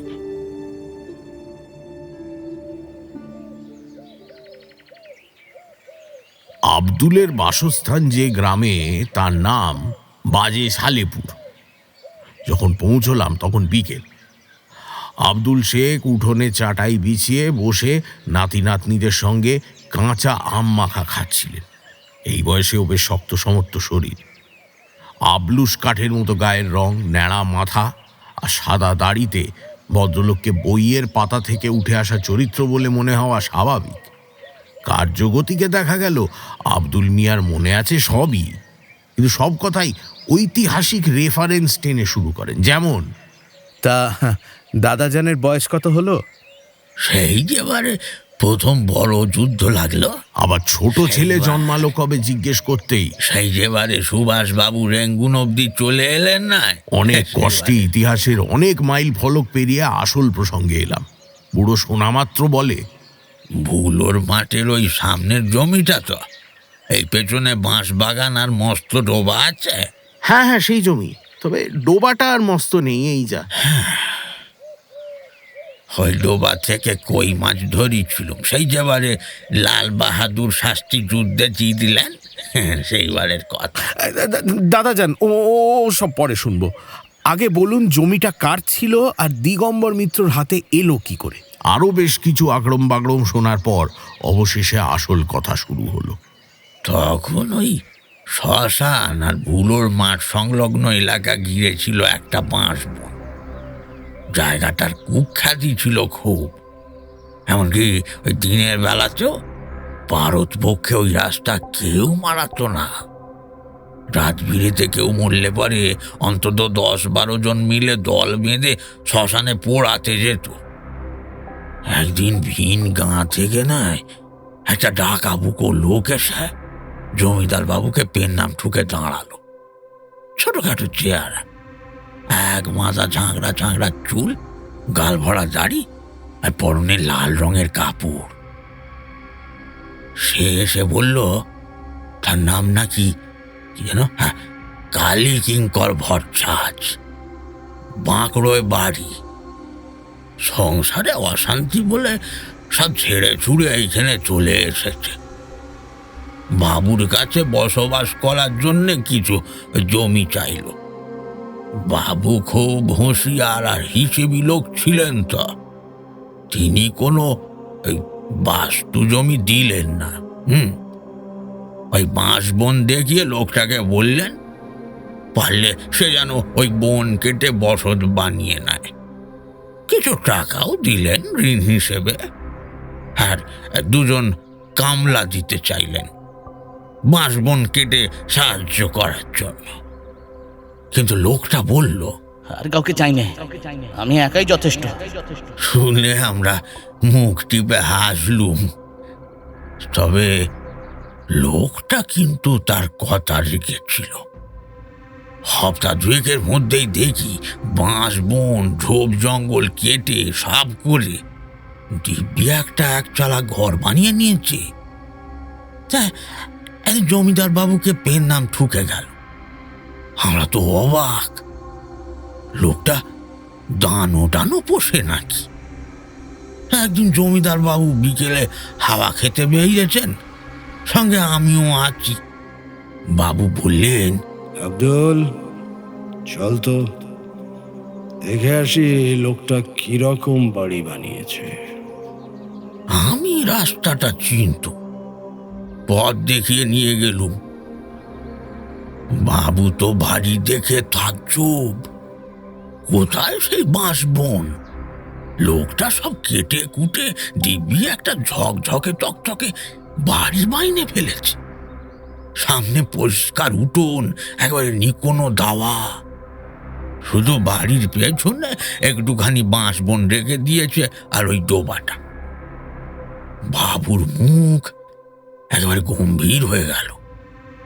তিনি বাড়ি ফিরে বললেন পরদিন সকালে কালী কিঙ্করকে যেন ডেকে আন। কালী কিঙ্কর এলে বাবু তাকে যে টাকাটা ধার হিসেবে দিয়েছিলেন সেইটে ফেরত চাইলেন। নায়েব মশাইয়ের খাতা কলমের জোরে ততদিনে ওটা 4 ডবল হয়ে গেছে। কালী কিঙ্করের মুখ দেখে মনে হলো তার মাথায় আকাশ ভেঙে পড়েছে। এত টাকা আমি আমি এক্ষুনি কোথায় থেকে দিব বাবু? আমায় একটু সময় দিন। কালই যদি তুই তোর টাকা শোধ না দিস তাহলে আমি তোর এই বাড়ি ঘরের দখল নেব। বলা বাহুল্য, একদিনের মধ্যে কালী কিঙ্করের পক্ষে এত টাকা দেওয়া সম্ভব ছিল না। ফলে আমরা পরের দিনই গিয়ে ঘরের দখল নিলুম। লোকটার যা যা ছিল সব বাইরে ছুঁড়ে ফেলা হলো। কালী কিঙ্কর কিন্তু কিচ্ছুটি বলল না, চুপচাপ দেখলো শুধু। তারপরে চোখের জলটুকু মুছে কাপড়ের মুডলি বগলে ধীরে ধীরে বেরিয়ে গেল। আমরা গিয়ে বাবুকে খবর দিলুম। আব্দুল, আজ রাতটা তুই ওই ঘরটাতেই থাক, কাল থেকে লোক লস্কর লাগিয়ে দে। আমার ইচ্ছে বুঝলি, ওখানে একটা বাগান বাড়ি করব। আমিও সেই কথা মতো সেদিন রাত্রিরে খাবার দাবার খেয়ে আশ্রয় নি কালী কিঙ্করের বাড়িতে। আর সেই রাতে নয়, একটা অদ্ভুত ঘটনা ঘটল। ঘরের মধ্যে মাদুর পেতে শুইছি, চোখটা লেগে আসবো আসবো করছে আর কি। এমন সময় মনে হলো ঘরের চালে কিসের যেন খড়খড় আওয়াজ হচ্ছে। ঘরের মধ্যে একটা দম বন্ধ করা ভ্যাবসা ভাব। উপি জ্বালাতে গিয়ে দেখি কিছুতেই দেশলাই জ্বলছে না। হাঁচড়ে হাঁচড়ে দেয়ালটা খুঁজে পেলাম, কিন্তু ওই দেয়াল ধরে ধরে সারা ঘর ঘুরেও না দরজা খুঁজে পেলুম না জানলা। আমার তো ভয়ে প্রাণ একেবারে উড়ে গেছে। গলায় গ্রামের মৌলবী সাহেবের দোয়া তাবিজটা ছিল, সেইটে হাতে কিছুক্ষণ আল্লাহর নাম নেওয়ার পরে দেখলুম হাওয়া কিছুটা ঠান্ডা হলো। আমি আবার কুপি ধরাবার চেষ্টা করলুম। হ্যাঁ, এইবার দেখি জ্বলল। দেখলুম জানলা দরজাও যেখানে থাকার কথা সেইখানেই আছে। এইসব দেখে নেয় আমি আর থাকিনি, জিনিসপত্র গুটিয়ে সোজা চম্পট দিয়েছি। পরের দিন সকালে কাছারি বাড়ি গিয়ে কথাটা বাবুর কানে তুললুম।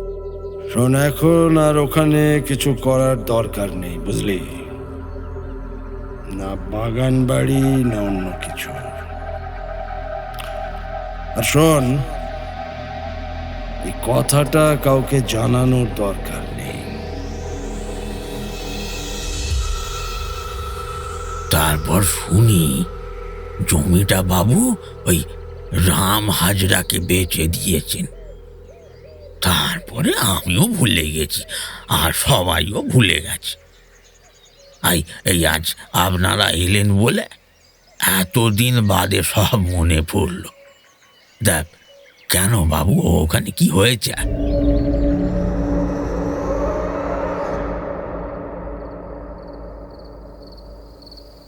বসেছিলাম ঠাকুরমশাইয়ের বাড়িতে, মৈত্রমশাইয়ের ঘরে। তিনি সামনে চুপ করে বসেছিলেন। এখন তাঁর সম্পূর্ণ অন্য রূপ, পরনে উর্নি ও রক্তাম্বর, মুখখানি একই সঙ্গে উত্তেজিত অথচ গম্ভীর, চোখ দুটো যেন আরো ধারালো, আরো সতর্ক। সঙ্গে ঠাকুরমশাই আছেন, আর আছেন লক্ষ্মীমণিও।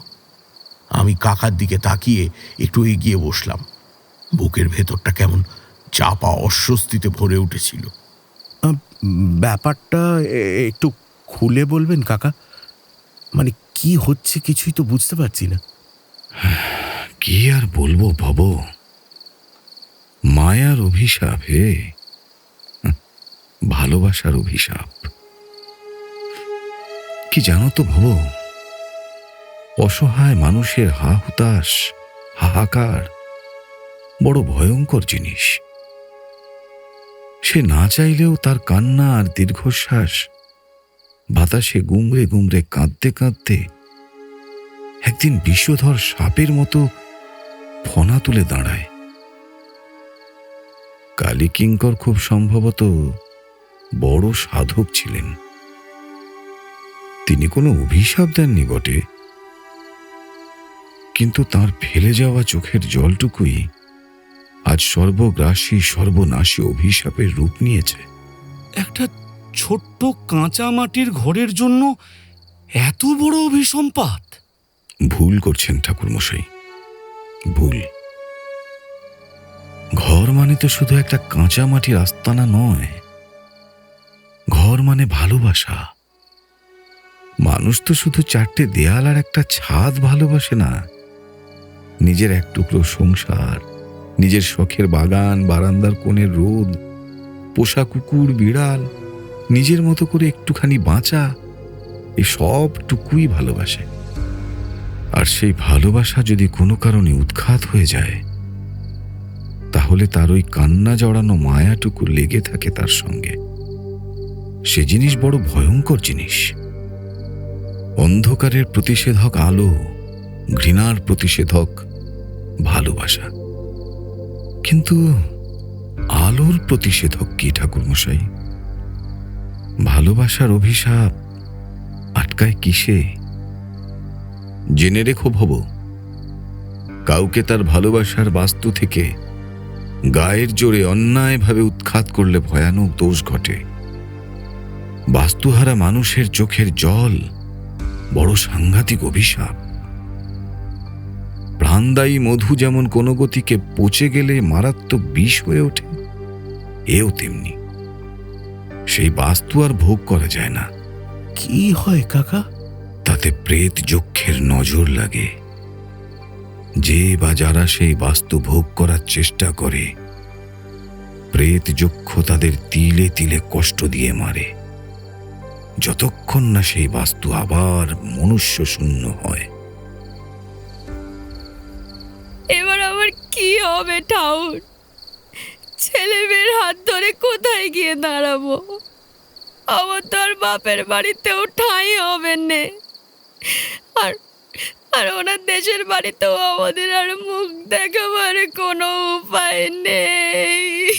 চিন্তা করবেন না মা, আমরা যখন আছি তখন কিছু একটা ব্যবস্থা তো হবেই। তাছাড়া আপনি একা নন, আপনার স্বামী কিন্তু এখনো আপনাদের ছেড়ে যাননি। আপনাদের একটা গতি না করে তিনি এই পৃথিবীর মায়া কাটাতে পারছেন না। বুঝলাম না কাকা, আপনি বলছেন যে বিমল কৃষ্ণর মানে প্রেতাত্মা এখনো এখানে আছেন? প্রেত কাকে বলে ভবতারণ? সংস্কৃতে ই ধাতু বা ক্রিয়াপদের অর্থ হল যাওয়া, মানে চলে যাওয়া। সেই ধাতুর নিষ্পন্ন পদ হল ইত, অর্থাৎ গত। তার সঙ্গে প মানে প্রকৃষ্ট উপসর্গ যোগ করলে হয় প্রেত। যিনি প্রকৃষ্টভাবে চলে গেছেন, যার আর কোনো পিছু টান নেই, তিনিই প্রেত। অথচ আমরা এর অর্থই জানি না। শব্দটা শুনলেই ভাবি অনিষ্টকারী অশুভ শক্তি বুঝি। বিমল কৃষ্ণ শুধু যে এখনো জাগতিক বন্ধন কাটিয়ে উঠতে পারেননি তা নয়, তাকে পিতৃলোক থেকে বারবার নেমে আসতে হচ্ছে প্রেত চক্ষুর ছোবল থেকে নিজের পরিবারকে রক্ষা করার জন্য। ও, তাহলে সেদিন মুস্তাফা ড্রাইভারের স্টিয়ারিং? হ্যাঁ ভব, সেদিন তিনি গাড়ি চাপা পড়ার হাত থেকে নিজের ছেলেকে রক্ষা করেছেন। শুধু তাই নয়, যতবার প্রেত যক্ষর অভিশাপের থাবা নেমে আসতে চেয়েছে তার পরিবারের উপর, ততবার তিনি ঢাল হয়ে দাঁড়িয়েছেন। কিন্তু তিনি জানেন এই পৈশাচী শক্তির সঙ্গে তিনি আর বেশি দিন পেরে উঠবেন না। হাজার হোক তাঁর শক্তি মানুষই। অপ্রাকৃত অপশক্তির সঙ্গে যুঝবার শক্তি তাঁর বেশি নেই। এই মর পৃথিবীর সঙ্গে তাঁর মায়ার বাঁধন আলগা হয়ে আসছে প্রতি মুহূর্তে। তাই সেদিন তিনি আমার উপস্থিতি টের পেয়ে ধুলোর ঝড়ের সংকেত দিয়ে ডেকে এনেছিলেন তাঁর ভিটে। কি সেই শক্তি কাকা, যা জোরে সাধারণ মানুষই আত্মাও অমন মহাক্রূর, মহাভৈরব, মহাপৈশাচী পাপজনীর সঙ্গে সমান স্পর্ধায় রুখে দাঁড়াতে পারে? ভালোবাসা ভব, ভালোবাসা। নিজের স্ত্রী পরিবারের প্রতি ভালোবাসা, যত্ন দিয়ে, স্নেহ দিয়ে, সর্বস্ব দিয়ে বড় করা সংসারের প্রতি ভালোবাসা, নিজের কাছের মানুষগুলোকে সুখী দেখতে চাওয়ার প্রতি ভালোবাসা। জেনে রেখো ভব, ভালোবাসাই হলো সবচেয়ে বড় তন্ত্র, সবচেয়ে বড় জাদু। কিন্তু কিন্তু বাবা, এই পেরের যজ্ঞের হাত থেকে উদ্ধার পাওয়ার উপায় কি? মা, আমি এই বিপদ থেকে আপনাদের উদ্ধার করতে পারি, কিন্তু সে বড় জটিল পথ, অতি সাংঘাতিক পূজা। তার উপাচারও বিচিত্র এবং আয়োজনও বিপুল। পূজার আচার আয়োজনে সামান্যতম ত্রুটিতে সংকল্পকারী স্ববংশে নির্বংশ হবে, আর পূজারীও বাঁচবে না। আমি পারি এই পূজা করতে, কিন্তু আপনি কি রাজি হবেন? আগের দিন সন্ধ্যায় কাকা জল ছিটিয়ে আসার পর বাড়ির গুমোট ভাব কেটেছে, কোনো ভয়ের ব্যাপারও ঘটেনি। লক্ষ্মীমণি কাকার পায়ে পড়ে গেলেন। ছেলে মেয়েদের মুখ চেয়ে সব করতে পারি ঠাউর, কিন্তু আমাদের যে বেশি টাকা পয়সা নেই। ভয় পাবেন না মা, ভয় পাবেন না। আপনি তো অপরাধী নন, কেবল ভয়ানক বাস্তু দোষে এত কষ্ট পাচ্ছেন। দেখবেন আপনার উপায় উপাচার ভগবান স্বয়ং জুটিয়ে দেবেন। কি কি সেই উপায় ঠাউর? উপায় একটাই আছে মা, মাত্র একটাই উপায় আছে। সে হচ্ছে মা চণ্ডাল কালীর পুজো। একমাত্র তাকে সন্তুষ্ট করতে পারলেই প্রেত যক্ষর অভিশাপ থেকে মুক্তি পাওয়া সম্ভব। কিন্তু এই পুজো গৃহস্থের পক্ষে নিষিদ্ধ। একমাত্র পূর্ণাভিষিক্ত কৌল সাধক ছাড়া চণ্ডাল কালীর পুজো আর কারও করার অধিকার নেই। আমি একজন কৌল সাধক মা, আমি করব এই পূজা, কিন্তু এর উপাচার আপনাকে এনে দিতে হবে, এবং সব কটি উপাচার সম্পূর্ণ নিখুঁত হওয়া চাই। বিন্দুমাত্র বিচ্যুতিতে মহা অনর্থ হয়ে যাবে। কি কি লাগবে বলুন ঠাকুর মশাই, আমাকে বলুন, আমি দেখছি। কাকা ধীরে ধীরে হাত বাড়িয়ে একটা হাতে লেখা ফর্দ এগিয়ে দিলেন। সেই পুজোপচারের ফর্দ দেখে তিনজনেই মাথায় হাত দিয়ে বসে পড়লাম। অর্ধেক গাছপালা লতার নামই তো শুনিনি। বিড়ঙ্গ, চাকুন্দে বীজ, কুড়, পুনর্নবা, ক্ষেত পাপড়া, গুঞ্জামূল, আরো কত কি। শুধু কি তাই, তার প্রকারভেদ কত। ডালিম গাছে বেড়ে উঠেছে এমন গুলঞ্চলতা, মঘা নক্ষত্রে তোলা হয়েছে এমন শ্বেত কুঁচের মূল, চিতি কাঁকড়ার ঘি, 1 আঙ্গুল পরিমাণ সর্পাস্থি কিলক, কালো মোষের পায়ের লোম এবং আরো অনেক কিছু। তার সঙ্গে অসময়ের ফলমূলাদি তো আছেই। আপনারা বৃথা চিন্তা করবেন না, যাঁর পূজা তিনিই করিয়ে নেবেন। আপনারা শুধু বিশ্বাসটুকু রাখবেন। আর কালকে অমাবস্যা, আমি কালই পূজায় বসব। ঠাকুরমশাই, তন্ত্রধারক কিন্তু আপনিই হবেন। ঠাকুরমশাই একটু চমকে উঠে কাকার দিকে তাকালেন, কিন্তু কিছু বললেন না। আমরা চিন্তান্বিতভাবে ঘরে ফিরলাম। তোমরা বললে বিশ্বাস করবে কিনা জানি না, কাকাবাবুর কথা আশ্চর্যজনকভাবে ফলে গেল। পরের দিন সকাল সকাল প্রাতকৃত্য স্নানাদি করে ঘরের বাইরে বেরিয়েছি, দেখি এক বৃদ্ধ ঘরের দরজায় দাঁড়িয়ে। দেখেই বোঝা যায় সমাজের দরিদ্র স্তরের মানুষ। আমাকে দেখেই প্রণাম ঠুকে ভারী কুণ্ঠা ভরে বললেন, আমি ওই জেলে পাড়ার জগন্নাথ।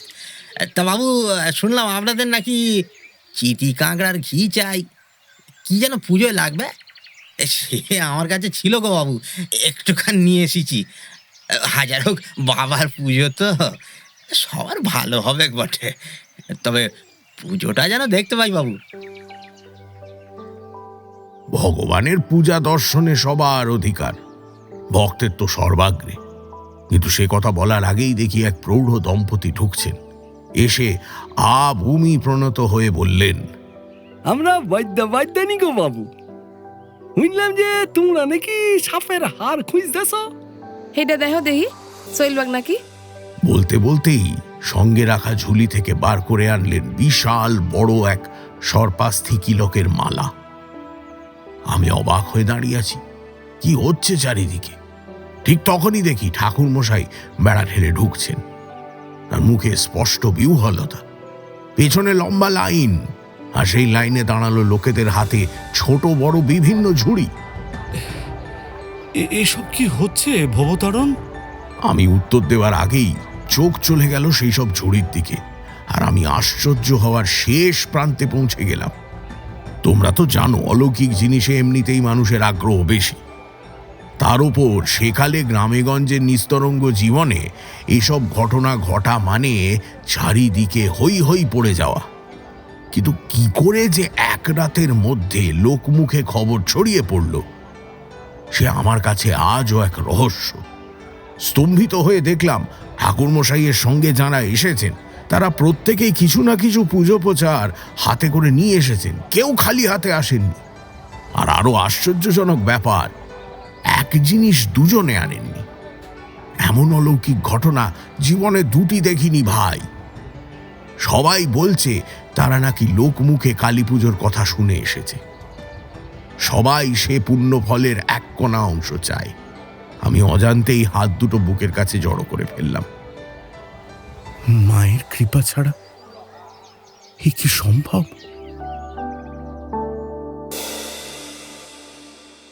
গোল বাঁধল দুপুরের পর থেকে। দুপুরে খাবার খেয়ে একটু গড়িয়ে নিচ্ছিলাম, হঠাৎ মেঘের গুরুগম্ভীর ডাকে ঘুম ভেঙে গেল। চমকে উঠে বাইরে তাকালাম। বিকেল হয়ে এসেছে, আর তার সঙ্গেই শুরু হয়েছে আকাশে মেঘেদের আনাগোনা। দেখতে দেখতে ঘন কালো মেঘের দল আকাশের বুক ছেয়ে ফেলল। সেই মেঘের দিকে তাকালে বুক কেঁপে ওঠে, এতই সর্বনাশী রুদ্র মূর্তি তার। সন্ধে নাগাদ নামল তুমুল বৃষ্টি, আর সেই বৃষ্টির সে কি দাপট! এক হাত দূরে কি আছে দেখা যায় না। মনে হলো প্রকৃতি যেন তার রুদ্র আক্রোশের সবটুকু ঢেলে দিচ্ছে এই ক্ষুদ্র জনপদটির ওপরে। মাঝে মাঝেই বজ্রপাতের হুঙ্কারে কেঁপে উঠছে চারিদিক। আর মুহূর্তের আলোয় চোখের সামনে দেখছি বৃষ্টির দাপটে ক্রমশ কুঁকড়ে যাচ্ছে আমার চেনা এই গ্রামটি। আমার বুকের ভেতরটা ধকধক করতে লাগলো। রাত 8টা নাগাদ বৃষ্টির দাপট একটু কমে এলে এক প্রকার মরিয়া হয়েই ছাতা মাথায় বেরিয়ে পড়লাম ঠাকুর মশাইয়ের বাড়ির দিকে। আর যদি পুজো না হয় তাহলে তো মহা অনর্থ হয়ে যাবে। ঠাকুর মশাইয়ের বাড়ি গিয়ে দেখি আর এক আশ্চর্য দৃশ্য। যারা যারা বিভিন্ন উপচার হাতে পুজো দিতে এসেছিল তারা কেউ এত ঝড় জলেও ফিরে যায়নি। শান্ত মনে অপেক্ষা করছে ঠাকুর মশাইয়ের বাড়িতে। অকৃতদার ঠাকুর মশাই তাঁর ঘর দোর খুলে দিয়েছেন নবাহত অতিথি অভ্যাগতদের জন্য। মহিলারা ঘরের দখল নিয়েছেন, বিশেষ করে রান্নাঘরে। ইতিমধ্যেই আশেপাশের বিভিন্ন বাড়ি থেকে রান্নার বাসনকোসন এসে গেছে। আর এসে গেছে চাল, ডাল, আলু, পটল ইত্যাদি। সমবেত মহিলারা তাই দিয়েই চালে ডালে খিচুড়ি রাঁধছেন। তাদের মধ্যে যেমন সেই সকালে দেখা বেদেনী আছেন, তেমনই আছেন ব্রাহ্মণ বাড়ির সধবা মহিলারা। একটু পরেই দেখলাম মায়েদের দল হাতে হাতে সেই খিচুড়ি শালপাতার ডোঙায় তুলে দিচ্ছেন উপস্থিত অভ্যাগতদের হাতে। দৃশ্যটা দেখে চোখে জল এসে গেল। ক্ষুধার্ত মানুষকে তৃপ্তি সহকারে খেতে দেখার মধ্যে একটা অদ্ভুত আনন্দ আছে। শাস্ত্রে বলে জ্ঞান দান নাকি সর্বোত্তম দান। আমি বলি ক্ষুধার্ত মানুষের মুখে অন্ন তুলে দেওয়ার থেকে মহত্তম দান আর কিছুতে নেই। তা যা হোক, একটু পরেই কাকার ঘরের দরজা খুলে গেল। মৈত্রমশাই একটা লাল রঙের ধুতি পরে বাইরে এসে দাঁড়ালেন। কাকা, এত বৃষ্টিতে পুজো হবে তো? ভগবানের চাইতে ভক্তের ভালোবাসার জোর বেশি ভবতারণ। আজ এত লোক এসেছে মায়ের পুজো দেখবে বলে। ও বেটির সাধ্য কি পুজো না নিয়ে যায়? ঠিক তখনই দেখি সেই বেদেনি এক ডোঙা খিচুড়ি নিয়ে দৌড়ে এলো কাকার কাছে। ও ঠাউর, খিচুড়িটা খাইয়া লাও দেহি, না খাইয়া দেয়া পূজা করবা কেমন কইরা? 24 ঘন্টার মধ্যে কাকার চোখে দ্বিতীয়বার জল দেখলাম। তিনি ডোঙাটা হাতে তুলে মাথায় ঠেকালেন। জয় মা, জয় মা। মা ভালোবেসে সন্তানের মুখে যা তুলে দেন তাই তো প্রসাদ। সেই 5 মেশালি খিচুড়ি আমিও খেয়েছিলাম ভায়া। আহা, সে স্বাদ এখনো মুখে লেগে আছে, যেন অমৃত। পরে ঠাকুর মশাইকে একবার জিজ্ঞেস করেছিলাম এর কারণ। ভক্তি ভব, ভক্তি। ভোগের খিচুড়ি আর সাধারণ খিচুড়ির এইটি তফাৎ। ও স্বাদ দেবতার প্রতি নিজের ভক্তি উৎসর্গ করার স্বাদ। ও স্বাদ ভালোবাসার। ভালোবাসা আর পূজার মধ্যে কোনো তফাৎ নেই ভব, কোনো তফাৎ নেই। শেষমেশ কাকার কথাই ফলে গেল। কার্যক্ষেত্রে দেখা গেল কাকার সেই বেটির পুজো নেওয়ার ইচ্ছেটা আমাদের পুজো দেওয়ার ইচ্ছের থেকে বেশি বই কম নয়। রাত 10টা নাগাদ বৃষ্টি ধরে আসতে আমরা সদল বলে রওনা দিলাম লক্ষ্মীমণির বাড়ির দিকে। আকাশে তখনও মেঘের ভাঁজ, ভেজা মাটির গন্ধে ভারী হয়ে আছে চারিদিক। ঠিক মাঝরাতে লক্ষ্মীমণির বাড়ির পেছনে ডোবাটার সামনে পুজো শুরু হলো। কোনো মূর্তি নেই, কেবল মাটিতে একটা অষ্টদল পদ্মমণ্ডল যন্ত্র আঁকলেন কাকাবাবু। নিম কাঠ আর শ্মশান সংলগ্ন নদীর চরের বালি দিয়ে দিয়ে যজ্ঞের বেদি করা হলো। ঠাকুরমশাই তন্ত্রধারক হলেন। আমি ব্রাহ্মণ সন্তান বলে সঙ্গে রয়ে গেলাম এটা ওটা এগিয়ে দেওয়ার জন্য। বাকি লোকজন দূরে দাঁড়িয়ে দেখতে লাগলো।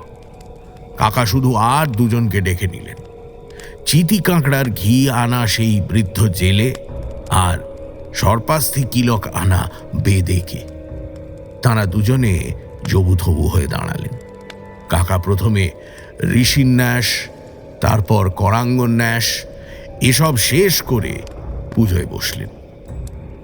উদাত্ত কণ্ঠে মন্ত্র আবৃত্তি করতে লাগলেন। ওং অঞ্জনাদ্রিনীবং দেবীং শ্মশানালয়বাসিনীং রক্তনেত্রং মুক্তকেশিং শুষ্কমংসাতিবৈরবম পিঙ্গাক্ষিং বামহস্তেন মদ্যপূর্ণং কপালকম সদ্দক্রীতশীরদক্ষহস্তেন দধাতিং শিবম স্মিতবজ্রং সদা চামমংস চর্বণ তৎপরম ননালঙ্কার ভূষাঙ্গিং নগ্নং মত্তং সদা সবৈ। ভোর অবধি পুজো চলল। কাকা একবারও মন্ত্রোচ্চারণ থামাননি। যজ্ঞ চালিয়ে গেছেন আর একের পর এক সংগ্রহ করা পূজোপকরণ আহুতি দিয়ে গেছেন। আর সেসব এগিয়ে দিয়েছেন সেই অন্তজ শ্রেণীর মানুষ দুজন। পুজো শেষে একটি মস্ত মাটির হাঁড়ি থেকে দামোদরের জল ঢেলে সেই যজ্ঞের আগুন নিভিয়ে দিলেন, যন্ত্রটি মুছিয়ে দিলেন। সেই জল, যজ্ঞের পোড়া কাঠ, ছাই, অজস্র বেলপাতায় সাজানো প্রসাদের কণা, অসংখ্য প্রসাদী ফুলের এক একখানি পাপড়ি দূর দূরান্ত থেকে আসা লোকে আঁচলে কোঁচড়ে করে নিয়ে গিয়েছিল। পূজাস্থলে যাতে ভবিষ্যতে কারোর পা পড়ে অশুদ্ধ না হয়ে যায়, তাই কাকা পূজা বেদিতে একখানা বেল গাছ পুঁতে দিলেন। আমি সব দেখছিলাম মন্ত্রমুগ্ধের মতো, কিন্তু আমার আশ্চর্য হওয়ার আরো বাকি ছিল। পুজো শেষ হওয়ার পর প্রসাদ দিতে গিয়ে আমি চারদিকে তাকালাম। সেই বেদে দম্পতি, সেই জেলে, পুজো প্রচার নিয়ে আসা আরো অনেক লোকজন, তাদের কোনো খোঁজই পেলাম না। যেন হঠাৎ করেই হাওয়ায় উবে গেছে লোকগুলো। কাকা, ওরা সবাই কোথায় গেল? মা যে কখন তার পুজোর আয়োজন নিজেই করে নেন সে কেই বা জানে ভব। বাদ দাও বাবা, অত তর্কে কুটবিচারে কাজ নেই। শুধু জেনে রাখো যে স্বয়ং মহামায়া আজ আমাদের মুখে অন্ন তুলে দিয়ে গেছেন। এ সৌভাগ্য কোটিতে গুটি কয়েকের মেলে বাবা। আমরা ভাগ্যক্রমে সেই গুটি কয়েক। এর পরদিনই সেই গ্রাম ছেড়ে চলে আসি। কয়েক মাস পরে একটা চাকরি পেয়ে উত্তরবঙ্গে চলে যাই। সেখানেই একদিন অফিসে চণ্ডী খুড়োর বড় ছেলে ফোন করলেন খুড়োর মৃত্যু সংবাদ দিয়ে। এই কথা সে কথায় লক্ষ্মীমণিদের কথা জিজ্ঞেস করলাম। দাদা হেসে বললেন তারা ওই ভিটেতে বহাল তবিয়তে আছে। ওই দিনের পর আর কেউ কখনো ভয় পায়নি। এই ইনি সেই কাকাবাবু যিনি আপনাকে সেই আসামের জঙ্গলে রক্ষা করেছিলেন? তিনি বটে। সেবারেই কাকার সঙ্গে আমার প্রথম দেখা। তারপরে অবশ্য আরো বেশ কয়েকবার হয়েছে, আর প্রত্যেকবারই খুব অদ্ভুত পরিস্থিতির মধ্যে দিয়ে। পরের গল্পটা শুনবে নাকি?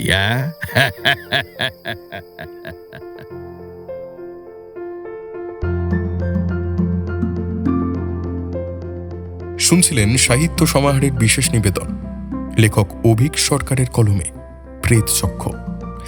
আজকের গল্পের সূত্রধার এবং গল্প পাঠে আমি আকাশ। ভবতারণ চাটুর্যের চরিত্রে দীপাঞ্জন ঘোষ, কৃষ্ণানন্দ আগমবাগীশের চরিত্রে সমীরণ সমাদ্দার, অন্যান্য চরিত্রে শরীর ভট্টাচার্য, উৎপল সরকার, কৌশিক ব্যানার্জি, অনুপম ভট্টাচার্য, তন্দ্রিমা মণ্ডল, দেবপ্রিয়া মজুমদার, শাশ্বতী চক্রবর্তী, শুভ্রদীপ বণিক এবং আকাশ। আজকের গল্পে শ্রুতিনাট্যরূপ দিয়েছেন স্ক্রিপ্টার থেকে মধুরিমা। শব্দগ্রহণে সাহিত্য সমাহার স্টুডিও, শব্দ সংযোজনে ফিনিক্স অডিওভার্স থেকে প্রিয়াঙ্কা, আবহ নির্মাণে আকাশ এবং প্রচ্ছদ অঙ্কনে রৌমজিৎ। কেমন লাগলো আমাদের নিবেদন অবশ্যই কমেন্ট সেকশনে লিখে জানাতে ভুলবেন না। গল্প ভালো লাগলে লাইক, শেয়ার, সাবস্ক্রাইব এবং হাইপ বাটনে ক্লিক করে আমাদের পাশে থাকবেন। সাহিত্য সমাহারকে ফলো করুন ফেসবুক, ইনস্টা ও স্পটিফাইতে। লিঙ্ক দেওয়া রয়েছে গল্পের ডেসক্রিপশনে। আজ তাহলে এই পর্যন্তই। আগামী সপ্তাহে ফিরছি ভয়ের ছয়লাভ সিরিজের তৃতীয় গল্প নিয়ে। সকলে ভালো থাকুন, সুস্থ থাকুন আর শুনতে থাকুন সাহিত্য সমাহার।